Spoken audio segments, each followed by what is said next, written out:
Hello everyone, welcome to Prakriti classes. I hope you all are doing well. तो friends, आज की इस class में हम सामाजिक अध्ययन के बारे में पढ़ेंगे, जिसे आप एसएसटी भी कहते हैं।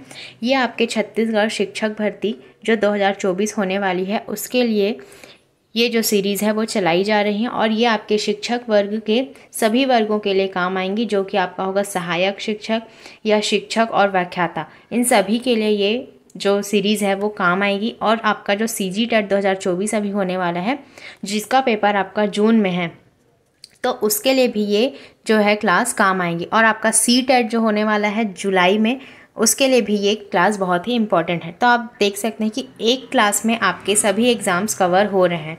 तो यहाँ पर जितने भी क्लासेस चलाई जा रही हैं उन सभी को आप ज़रूर देखिए, और सभी जो क्लासेस हैं वो बिल्कुल फ्री रूप से आपको यहाँ पर प्रोवाइड की जा रही हैं। तो जो भी नए हों वो हमारे चैनल को सब्सक्राइब कर लीजिए। और इससे पहले जो है हमने सीडीपी, हिंदी और कंप्यूटर और एसएसटी की भी क्लासेस ली हैं। तो जिन्होंने भी प्रीवियस क्लासेस नहीं देखी वो जाकर देख सकते हैं, सभी की प्लेलिस्ट बनी हुई हैं। और आप हमारे टेलीग्राम चैनल को भी ज्वाइन कर सकते हैं। यहाँ आपको सभी क्लासेस की पीडीएफ प्रोवाइड कर दी जाएंगी। जो भी पीडीएफ आपको चाहिए वो हमारे टेलीग्राम चैनल के द्वारा आपको मिल जाएंगी। तो जो भी नए हों वो हमारे चैनल को सब्सक्राइब कर लीजिए। ज़्यादा से ज़्यादा आप इसे लाइक कीजिए, कमेंट कीजिए और ज़्यादा से ज़्यादा आप इसे शेयर कीजिए, ताकि सभी को फ्री क्लासेस मिल सकें।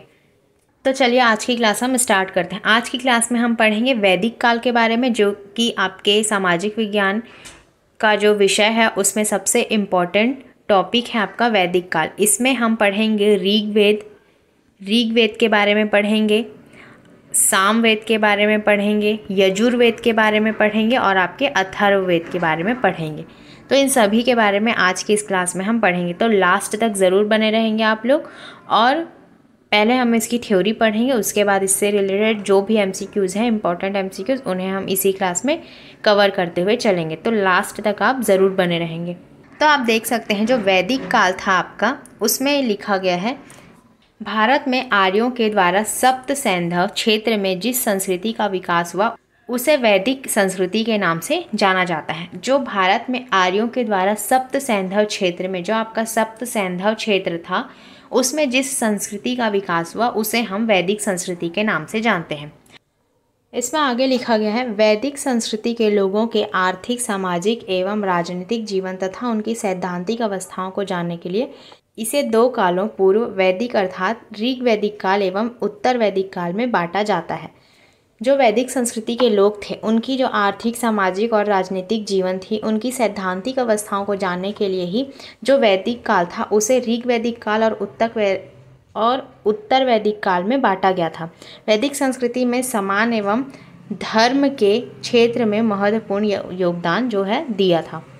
जो वैदिक संस्कृति थी उसमें धर्म के क्षेत्र में महत्वपूर्ण योगदान दिया गया था। तो इसी के बारे में हम इसमें डिटेल में आगे पढ़ेंगे। जो वैदिक संस्कृति का उद्भव था उसके बारे में हम पढ़ेंगे।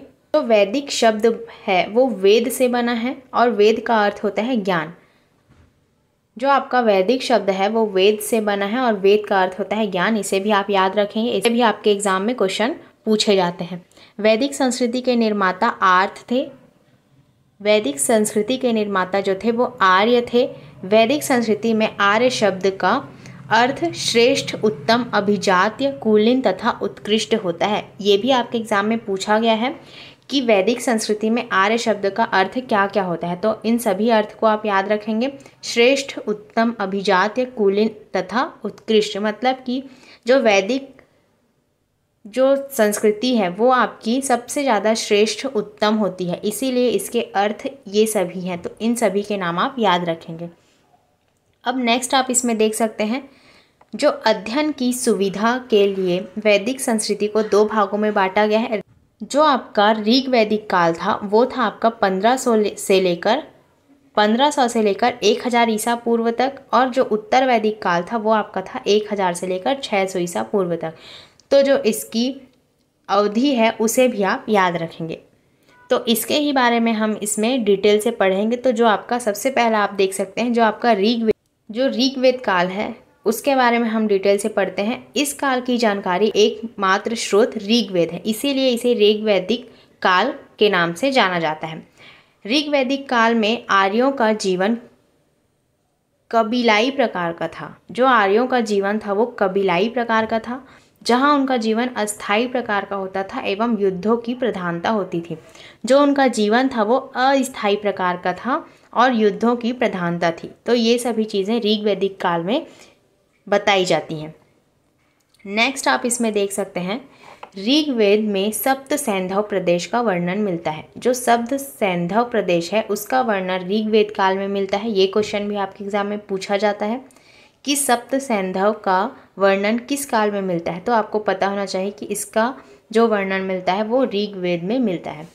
इसमें अब आप देख सकते हैं कुछ प्रमुख नदियों के बारे में लिखा गया है कि यह 7 नदियाँ, सिंधु जिसे अभी वर्तमान में सुवासा कहते हैं, सतलज जिसे शतुद्री के नाम से जानते हैं, व्यास जिसे विपाशा के नाम से जानते हैं, रावी को आप परुष्णी के नाम से जानते हैं, चेनाब को अस्किनी के नाम से, झेलम को वित्सता के नाम से तथा घगटा को आप सुषामा से के नाम से जानते हैं। तो इन सभी से जो ये था आपका सैंधव प्रदेश था वो घिरा हुआ था।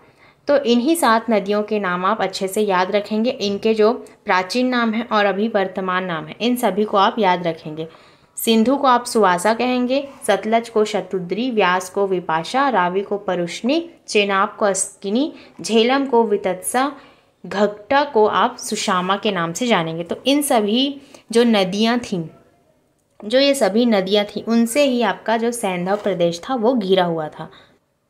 आगे आप इसमें देख सकते हैं ऋग्वेद में अफगानिस्तान की 4 नदियाँ कुभा, काबुल, कुक्रुमु, कुर्रम, गोमती, गोमल और सुवस्तु मतलब कि स्वात का उल्लेख है। अफगानिस्तान की 4 नदियों का उल्लेख है। इससे स्पष्ट है कि आर्य सर्वप्रथम पंजाब और अफगानिस्तान क्षेत्र में बसे थे। तो ये भी आप नाम याद रखेंगे कि जो आर्य थे वो सर्वप्रथम पंजाब और अफगानिस्तान में बसे थे। यह हो गई बात ऋग्वैदिक काल की। अब हम देखेंगे उत्तर वैदिक काल के बारे में। उत्तर वैदिक काल के बारे में आप देख सकते हैं, इस काल के अध्ययन के लिए सामवेद, यजुर्वेद, अथर्ववेद तथा ब्राह्मण ग्रंथ ही उपयोगी हैं। ऋग्वेद में हम सिर्फ ऋग्वेद के बारे में पढ़ते हैं और जो उत्तर वैदिक काल है उसमें हम पढ़ते हैं सामवेद, यजुर्वेद और अथर्ववेद के बारे में। तो इससे भी आपके एग्जाम में क्वेश्चन पूछा जाता है। तो उत्तर वैदिक काल में आपके ये 3 वेद आएंगे। तो इस प्रकार से इन सभी के नाम आप याद रखेंगे। उत्तर वैदिक काल में आर्य के जीवन में स्थायित्व आया, ये आर्य है। जो उत्तर वैदिक काल था उसमें आर्य के जीवन में स्थायित्व आया। कृषि का महत्व व्यापक रूप से बढ़ा। जो इसमें कृषि था उसका महत्व व्यापक रूप से बढ़ा। विंध्याचल के उत्तर के संपूर्ण क्षेत्र में पहुंचने में सफल हुए। जो विंध्याचल क्षेत्र था आपका, जो उत्तर के संपूर्ण क्षेत्र में पहुंचने में सफल हुए। तो ये सभी पॉइंट्स आप इसमें याद रखेंगे। नेक्स्ट अब देखेंगे हम जो वैदिक साहित्य था उसके बारे में हम देखेंगे। आपका हो गया ऋग्वैदिक काल और उत्तर वैदिक काल, उन्हें किन किन भागों में बांटा गया था उसके बारे में हमने देखा। अब हम देखेंगे जो वैदिक साहित्य है उसके बारे में हम देखेंगे। ये सभी पॉइंट्स आपके एग्ज़ाम के पॉइंट ऑफ व्यू से बहुत ही इंपॉर्टेंट है। तो हर एक पॉइंट को आप अच्छे से देखेंगे और सभी पॉइंट आपके लिए बहुत ही इंपॉर्टेंट है। किसी भी पॉइंट से आपके एग्ज़ाम में क्वेश्चन पूछे जा सकते हैं। तो आप लास्ट तक इसमें ज़रूर बने रहिए। और जो आपका वैदिक साहित्य था उसमें 4 वेद एवं उनकी संहिताओं, ब्राह्मण, आरण्यक, उपनिषदों एवं वेदांगों तथा सूत्र साहित्य को शामिल किया गया है।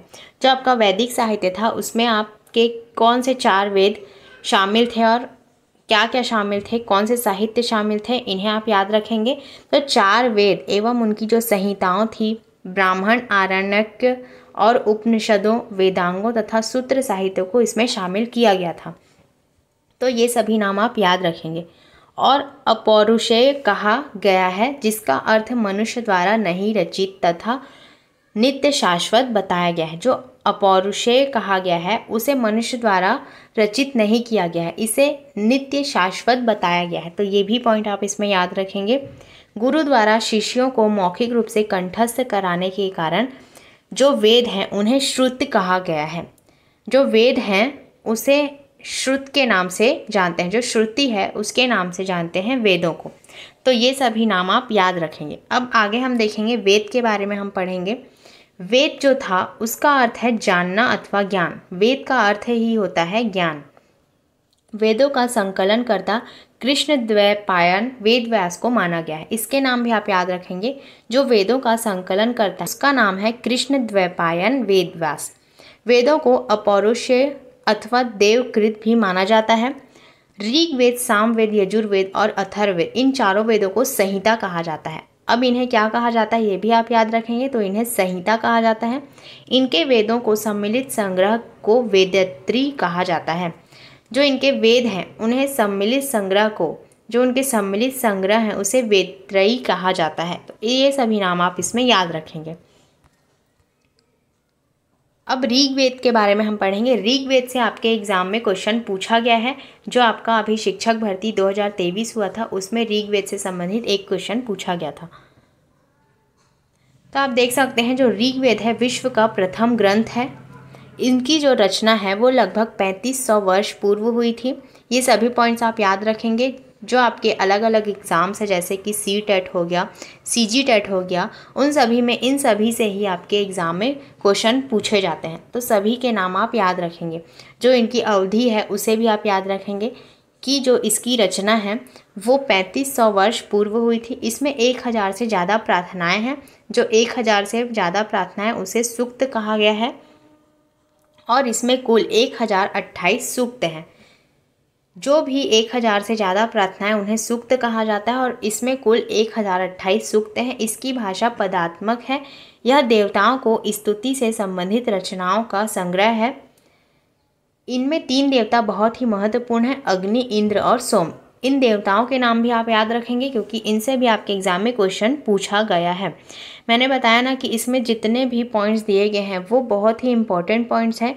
इन्हें आपके लिए बहुत अच्छे तरीके से बनाया गया है। तो सभी जो हैं इसकी तैयारी कर रहे हैं वो इसे अच्छे से पढ़ेंगे। तो इन सभी के नाम आप याद रखेंगे। जो आपके प्रमुख 3 देवता थे उनके नाम थे अग्नि, इंद्र और सोम। अब नेक्स्ट हम देखेंगे जो ऋग्वेद था उसमें करीब कितने मंडल थे, तो 10 मंडल थे। उन्हें जो है 10 मंडलों में विभक्त किया गया था।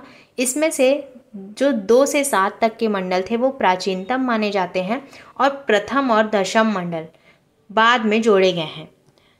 जो आपका प्राचीनतम मंडल है वो भी आप याद रखेंगे। तो 2 से 7 तक के जो मंडल थे उसे प्राचीनतम मंडल कहा जाता था और जो प्रथम और दशम मतलब कि पहला और जो 10वां मंडल था उसे बाद में जोड़ा गया था। तो ये भी आप इसमें याद रखेंगे। अब नेक्स्ट आप इसमें देख सकते हैं प्रसिद्ध वाक्य जैसे कि असतो माँ सदमय ऋग्वेद से लिया गया है और प्रसिद्ध गायत्री मंत्र भी ऋग्वेद के 3रे मंडल में है। ये भी प्रश्न आपके एग्जाम में पूछा गया है कि जो ऋग्वेद के जो गायत्री मंडल है वो आपके ऋग्वेद के कौन से मंडल से लिया गया है। तो आपको याद रहना चाहिए कि ये 3रे मंडल से लिया गया है। तो ये सभी जो मंडल हैं वो भी आप याद रखेंगे। इसमें आगे लिखा गया है कि ऋग्वेद की भाषा प्राक संस्कृत वैदिक संस्कृत कहलाती है। जो इसकी भाषा है वो प्राक संस्कृत या फिर वैदिक संस्कृत कहलाती है। यह भाषा सामान्य संस्कृत से भिन्न है। जो आपकी सामान्य संस्कृत होती है उससे ये भिन्न है। तो इस प्रकार से इसे आप याद रखेंगे। अब नेक्स्ट हम देखेंगे जो संस्कृत भाषा है उसके बारे में हम देखेंगे। जो संस्कृत भारोपी परिवार का भाग है। संस्कृत जो है आपका भारोपी परिवार का भाग है।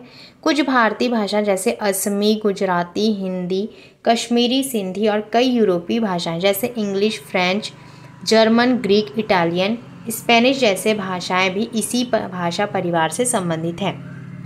जो संस्कृत भाषा है इसीलिए इसे भारोपी परिवार का भाग कहा जाता है क्योंकि इसमें भारत और यूरोपीय भाषाओं का सम्मिलित मिश्रण है, इसीलिए इसे भारोपी परिवार कहा जाता है। तो जो भारतीय भाषा है उसमें आप ये सभी भाषाओं के नाम याद रखेंगे और जो यूरोपीय भाषा है उनमें ये सभी नाम आते हैं। अब हम देखेंगे जो आपके अलग अलग वेद हैं उसके बारे में हम देखेंगे। पहला हमने देख लिया ऋग्वेद के बारे में, अब हम देखेंगे यजुर्वेद के बारे में। जो यजुर्वेद है उसका जो शाब्दिक अर्थ है वो है यज्ञ। इसमें यज्ञ कराया जाते थे इसीलिए इसे यजुर्वेद कहा जाता है। इसमें जो है मंत्रों का उच्चारण अथर्वयु नाम पुरोहित करता था। इसके नाम भी आप याद रखेंगे। जो आपका मंत्रों का उच्चारण था वो अथर्वयु नामक पुरोहित करता था। इस वेद में अनेक प्रकार के यज्ञों को संपन्न करने के लिए विधियों का उल्लेख है। यह गद्य तथा पद्य दोनों में लिखा जाता था। जो आपका ऋग्वेद था उसमें हमने देखा कि वो पदात्मक रूप से लिखा जाता था, लेकिन जो आपका यजुर्वेद है वो गद्य तथा पद्य दोनों में लिखा जाता है। यजुर्वेद के दो प्रमुख भाग हैं, जैसे कि कृष्ण यजुर्वेद और शुक्ल यजुर्वेद। इसमें पहली बार राजसूय तथा वाजपेय जैसे दो राजकीय समारोह का उल्लेख है। जो यजुर्वेद के दो भाग हैं उसे हम कृष्ण यजुर्वेद और शुक्ल यजुर्वेद में बांटते हैं, और जो इसमें पहली बार राजसूय तथा वाजपेय जैसे दो राजकीय समारोह का भी उल्लेख है। और जो शुक्ल यजुर्वेद है उसे वाजसनेयी संहिता भी कहा जाता है। जो आपका शुक्ल यजुर्वेद है उसे वाजसनेयी संहिता भी कहा जाता है। तो ये सभी नाम आप इसमें याद रखेंगे, किसी भी नाम से आपके एग्जाम में क्वेश्चन पूछे जाते हैं। अब हम पढ़ेंगे सामवेद के बारे में। एक एक वेद आपके लिए बहुत ही इम्पॉर्टेंट है।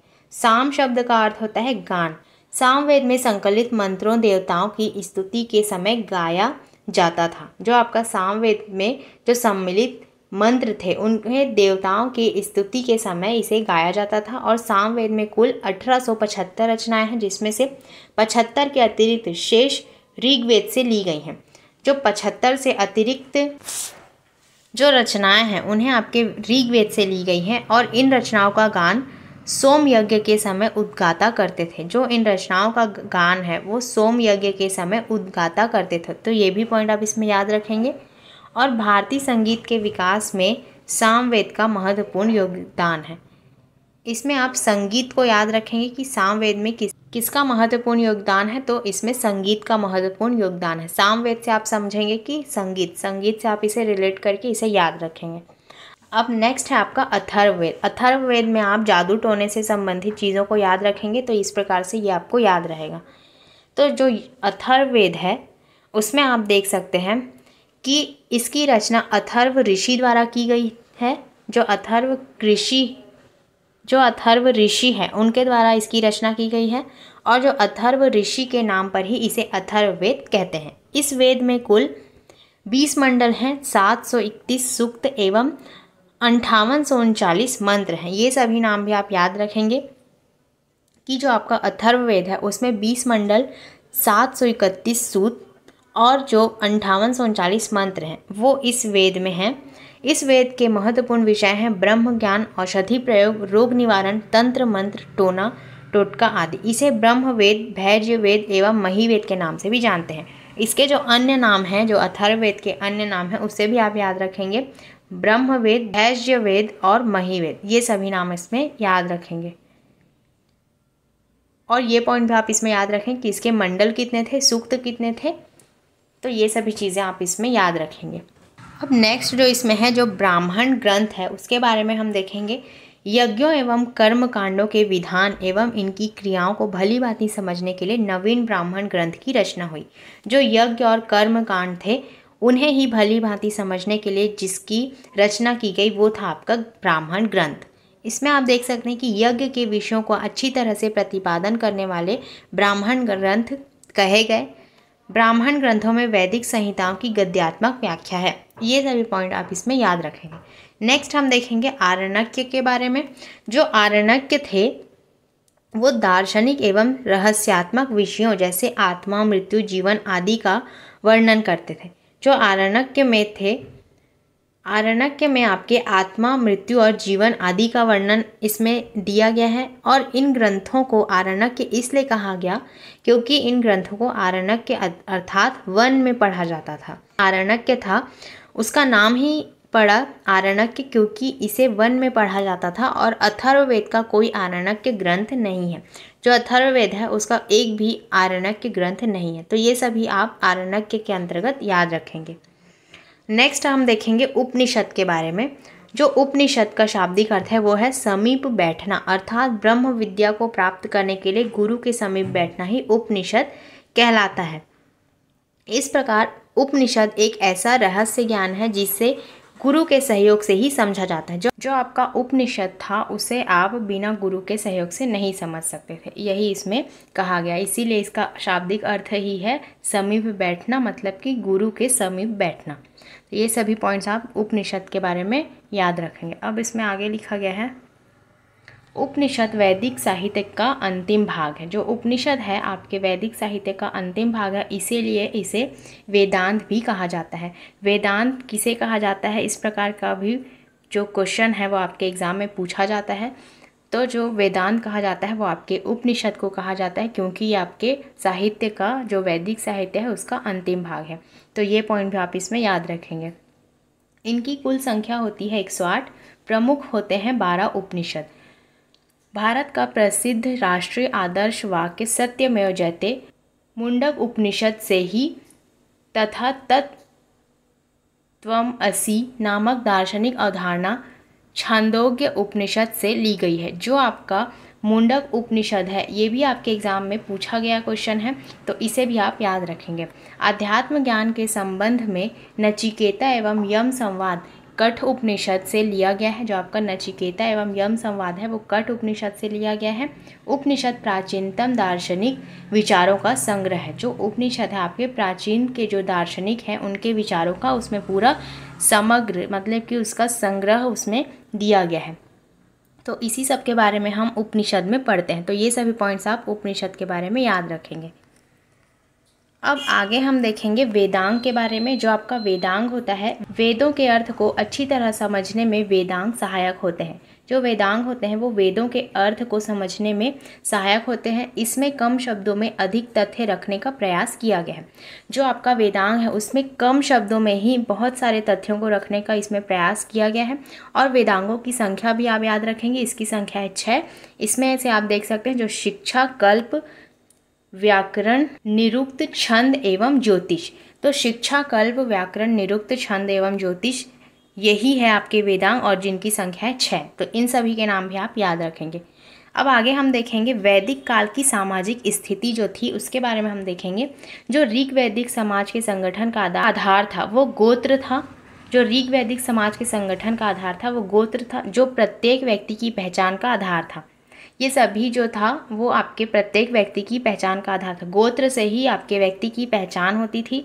समाज जो था पितृसत्तात्मक था। संयुक्त परिवार की प्रथा प्रचलित थी, जैसे कि नाना, दादा, नाती, पोते आदि सभी के लिए एक ही शब्द था नप्त्री। जो नप्त्री होता था उसी का इन सभी के लिए प्रयोग किया जाता था। एक ही शब्द था उनके लिए जो था नप्त्री। इसे भी आप याद रखेंगे। और जो वैदिक काल की सामाजिक स्थिति था उसमें जो आपका था समाज वो पितृसत्तात्मक था। ये भी आप इसमें याद रखेंगे। आगे आप इसमें देख सकते हैं ऋग्वेद के 10वें मंडल में वर्णित पुरुष सूक्त में 4 वर्णों की उत्पत्ति का वर्णन मिला है। इसमें कहा गया है कि ब्राह्मण परम पुरुष के मुख से, क्षत्रिय उसकी भुजाओं से, वैश्य उसकी जांघों से एवं शूद्र उसके पैरों से उत्पन्न हुए हैं। जो आपके 10वें मंडल में पुरुष सूक्त के 4 वर्णों की उत्पत्ति का वर्णन मिला है उसी के बारे में यहाँ डिस्क्राइब किया गया है कि जो ब्राह्मण परम पुरुष के मुख से निकले हैं और क्षत्रिय उनकी भुजाओं से, वैश्य उनकी जांघों से और जो शूद्र हैं उनके पैरों से उत्पन्न हुए हैं। तो इसी प्रकार से आपके जो ये चारों वर्णों की उत्पत्ति है उन्हें इसमें रखा गया है। जो इसी 4 वर्णों में उसकी उत्पत्ति का वर्णन मिला है इसे ही हम बांटते हैं। जो आपके ब्राह्मण हैं, क्षत्रिय हैं, वैश्य हैं और शूद्र हैं। इसी प्रकार से हम इन्हें वर्गों में बांट कर रखते हैं। अब नेक्स्ट आप देख सकते हैं जो इस काल में व्यवसाय के आधार पर ही समाज का विभेद प्रारंभ हुआ। जो आपके ब्राह्मण, क्षत्रिय, वैश्य और शूद्र हैं इन्हीं के आधार पर आपका समाज में विभेद प्रारंभ हुआ। और ऋग्वेद में वर्ण शब्द रंग के अर्थ में तथा कहीं कहीं व्यवसाय के चयन में अर्थ प्रयुक्त हुआ है। प्रारंभ में हमें 3 वर्णों का उल्लेख मिलता है, ब्रह्म, क्षत्र तथा विश्व। इसके नाम भी आप याद रखेंगे। जो 3 वर्णों का उल्लेख मिलता है वो थे आपके ब्रह्म, क्षत्र और विश्व। शूद्र शब्द का उल्लेख सर्वप्रथम ऋग्वेद के 10वें मंडल के पुरुष सूक्त में मिलता है। ये भी आप याद रखेंगे कि शूद्र शब्द का उल्लेख सर्वप्रथम कहाँ मिलता है, तो आपके 10वें मंडल के पुरुष सूक्त में मिलता है। ऋग्वेद में दास प्रथा का भी उल्लेख मिलता है। ये सभी पॉइंट्स आपके एग्जाम में डायरेक्ट क्वेश्चन के रूप में पूछे जाते हैं, तो सभी पॉइंट्स का आप याद रखेंगे। नेक्स्ट इसमें आप देख सकते हैं उत्तर वैदिक काल में सामाजिक व्यवस्था का आधार वर्णाश्रम व्यवस्था ही था, यद्यपि वर्ण व्यवस्था में कठोरता आने लगी थी। जो ये सभी पॉइंट्स यहाँ पर बताए जा रहे हैं एग्ज़ाम के पॉइंट ऑफ व्यू से बहुत ही इम्पॉर्टेंट है। तो लास्ट तक आप ज़रूर इसमें बने रहेंगे और ज़्यादा से ज़्यादा आप इसे शेयर कीजिए, क्योंकि यहाँ ये जो क्लासेस हैं वो बिल्कुल फ्री हैं। तो जितना आप ज़्यादा इसे शेयर करेंगे उतना दूसरों के लिए ये फायदेमंद होगा। तो आप इसमें नेक्स्ट देख सकते हैं, जो समाज में 4 वर्ण थे, ब्राह्मण, क्षत्रिय, वैश्य और शूद्र।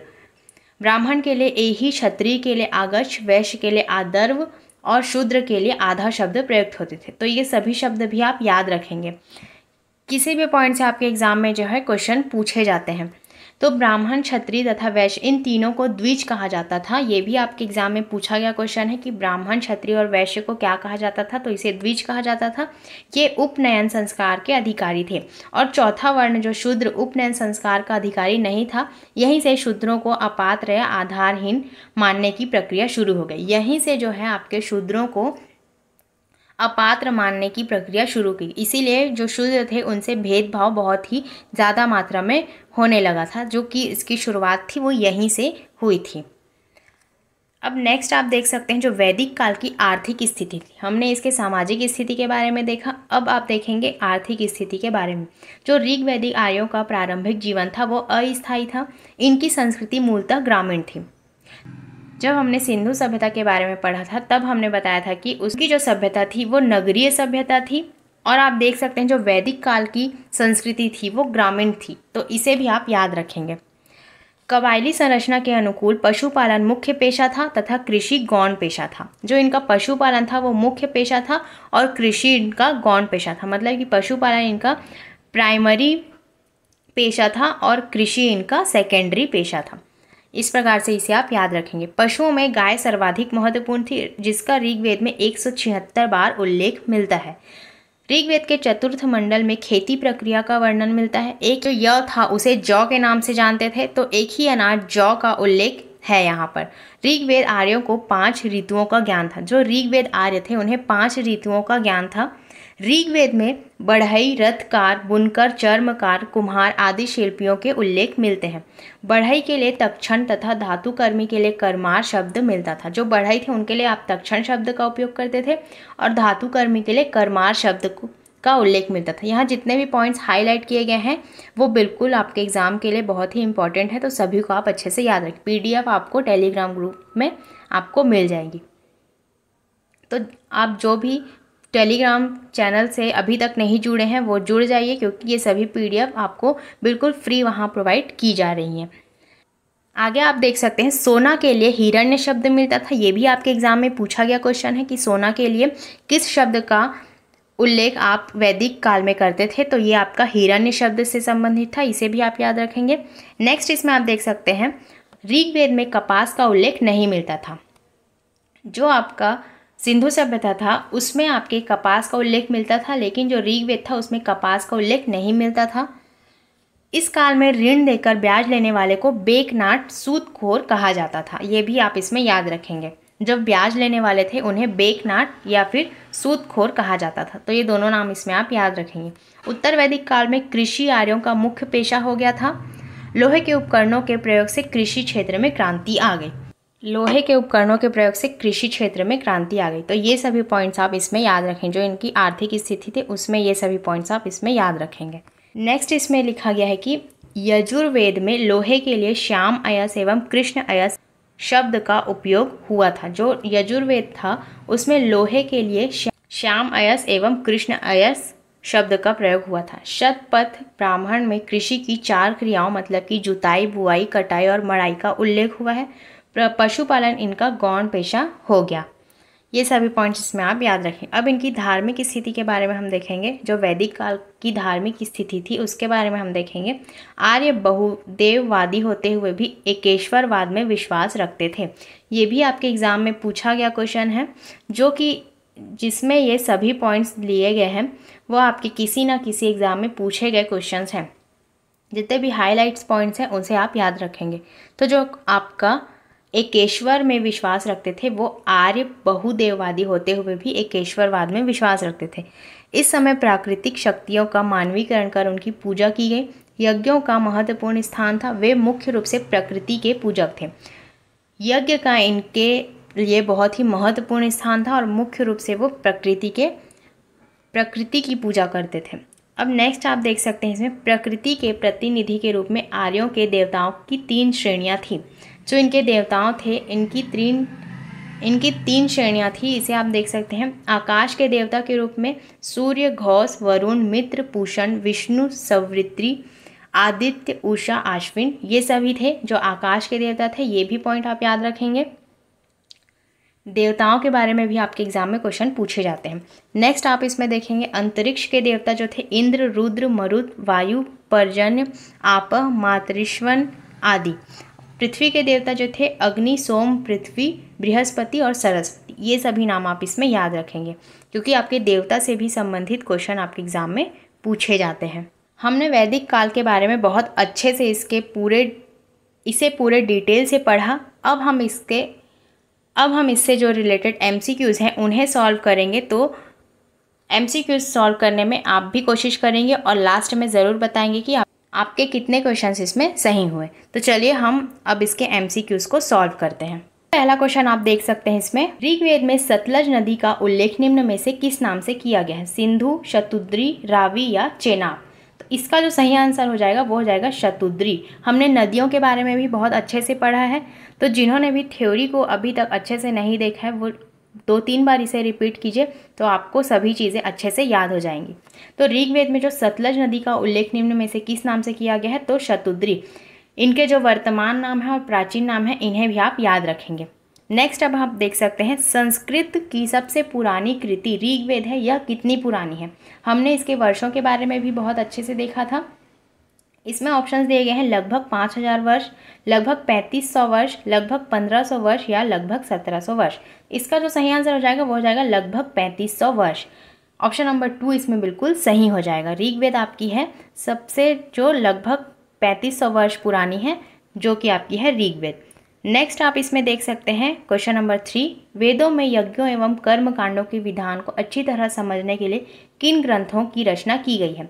उपवेदों, टीकाओं, उपनिषदों या ब्राह्मण ग्रंथों की? इसका जो सही आंसर हो जाएगा वो हो जाएगा ब्राह्मण ग्रंथों। वेदों में यज्ञों एवं कर्म कांडों के विधान को अच्छी तरह समझने के लिए जिस ग्रंथ की रचना की गई है वो है आपका ब्राह्मण ग्रंथ।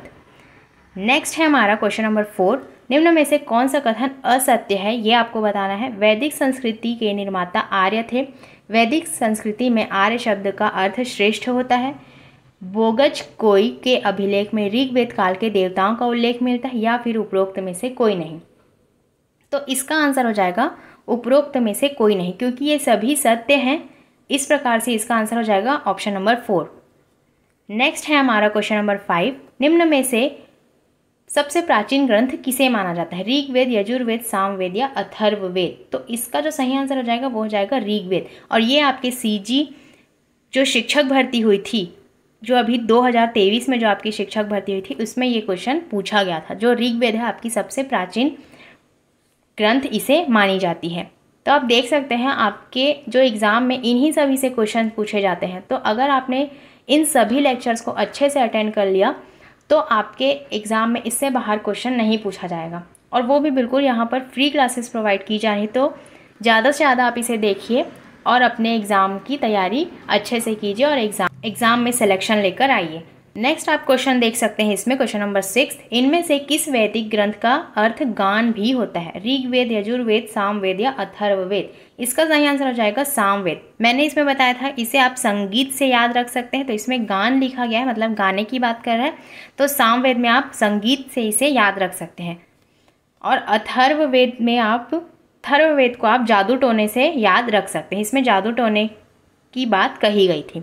नेक्स्ट आप देखेंगे क्वेश्चन नंबर 7, निम्न में से किस भारतीय साहित्य धरोहर का अर्थ है गुरु के पास जाकर समीप बैठना? आरण्यक, पुराण या उपनिषद या वेद?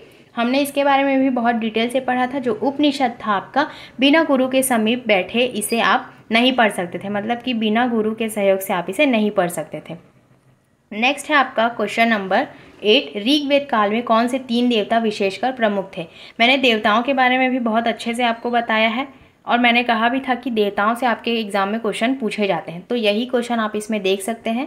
रुद्र, विष्णु तथा इंद्र, अग्नि, इंद्र तथा सोम, इंद्र, वरुण तथा रुद्र या अग्नि, इंद्र तथा वरुण? इसका जो सही आंसर हो जाएगा वो हो जाएगा आपका ऑप्शन नंबर 2, अग्नि, इंद्र तथा सोम जो है आपके ऋग्वेद काल के सबसे प्रमुख देवता थे। तो इसे आप इसमें याद रखेंगे। अब नेक्स्ट है आपका क्वेश्चन नंबर 9, संस्कृत को जिस भाषा परिवार का हिस्सा माना जाता है उसे कहते हैं भारत आर्य, भारत यूनान, भारत यूरोप या फिर भारत अरब। इसके बारे में भी हमने अच्छे से पढ़ा था। जो आपका संस्कृत है वो आपका भारोपीय के नाम से जाना जाता है, मतलब कि भारत और यूरोप, इससे आपका जो है संस्कृत का भाषा परिवार का हिस्सा माना जाता है। जो आपका संस्कृत है उसे भारोपीय मतलब कि भाषा परिवार का हिस्सा माना जाता है, जो है आपका भारत और यूरोप। नेक्स्ट क्वेश्चन आप इसमें देखेंगे, क्वेश्चन नंबर 10, ऋग्वेद में गंगा और यमुना नदी का नाम आया है 12, 1, लगभग 1000 या 100। तो इसका जो नाम आया है वो आया है आपका जगह 1। ऋग्वेद में गंगा और यमुना नदी का नाम आया है एक बार, इसका आप आंसर याद रखेंगे। नेक्स्ट है हमारा क्वेश्चन नंबर 11, भारत लोगों का एक समूह था जिसका उल्लेख ऋग्वेद में मिलता है। वे किस समूह में रहते थे? दक्षिण भारत, उत्तर भारत, पश्चिम भारत या उत्तम पश्चिम भारत? इसका आंसर हो जाएगा उत्तम पश्चिम भारत। जब हमने ऋग्वेद के बारे में शुरू में ही पढ़ा था तो ये सभी पॉइंट्स उसमें लिखे गए थे। नेक्स्ट है आपका क्वेश्चन नंबर 12, ऋग्वेद की मूल रचना किस भाषा से हुई थी? प्राकृत, संस्कृत, ब्राह्मी या शौरसेनी? इसका सही आंसर हो जाएगा संस्कृत। ऋग्वेद की जो मूल रचना थी वो संस्कृत शब्द से हुई थी। तो इस प्रकार से इसमें इसका सही आंसर हो जाएगा जो ऋग्वेद की मूल रचना की किस भाषा में शुरू हुई थी वो हुई थी संस्कृत से। नेक्स्ट है हमारा क्वेश्चन नंबर 13, पुरु, यदु और भरत का वेदों में उल्लेख किस तरह का है? जन, राष्ट्र, राजन या दस्यु? इसका आंसर हो जाएगा जन। जो पुरु, यदु और भरत का वेदों में उल्लेख है वो है आपका जन प्रकार का, तो इसका आंसर आप याद रखेंगे। नेक्स्ट है हमारा क्वेश्चन नंबर 14, ऋग्वेद के विषय में निम्नलिखित 3 कथनों पर विचार कीजिए और सही उत्तर का चयन कीजिए। यह 3500 वर्ष पूर्व लिखा गया था। इसकी रचना प्राकृत में की गई थी। इसमें 1000 से अधिक प्रार्थनाएं थीं। जो आपका CTET का एग्जाम होता है उसमें इसी प्रकार के क्वेश्चन आते हैं कि आपको ऐसे स्टेटमेंट दे दिए जाएंगे और आपको बताना होगा। इसी में जो है अगर आपने थ्योरी अच्छे से नहीं पढ़ी होती है तो आपसे क्वेश्चन नहीं बनते, इसीलिए थ्योरी को पढ़ना आपके लिए बहुत ही ज़्यादा ज़रूरी है। तो आप देख सकते हैं जो आपका इसमें आप देख सकते हैं जो आपका C है ये बिल्कुल सही हो जाएगा। इसमें 1000 से अधिक प्रार्थनाएं थी, लेकिन यह 3500 वर्ष पूर्व लिखा गया था, ये इसमें गलत हो जाएगा क्योंकि ये 3500 वर्ष पहले लिखा नहीं गया था। इसकी जो रचना है वो 3500 वर्ष पूर्व हुई थी। इस प्रकार से इसमें एक पॉइंट भी अगर इसमें गलत हो गया तो ऐसे आपसे जो है क्वेश्चन नहीं बनेंगे। इसमें जो है इसकी रचना की गई थी 3500 वर्ष पूर्व, ना कि इसे लिखा गया था, तो ये इसमें गलत हो जाएगा। अगर यहाँ पर रचना लिखा हुआ होता तो ये इसमें सही हो जाता।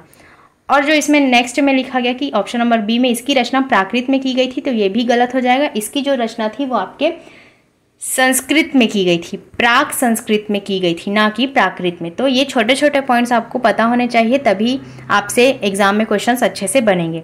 तो यहाँ तक आपके कितने क्वेश्चन सही हुए आप कमेंट करके ज़रूर बताएंगे, और आपको क्लास कैसी रहेगी ये भी आप ज़रूर बताएंगे। और ज़्यादा से ज़्यादा आप इसे शेयर कीजिए ताकि सभी को फ्री क्लासेस मिल सकें।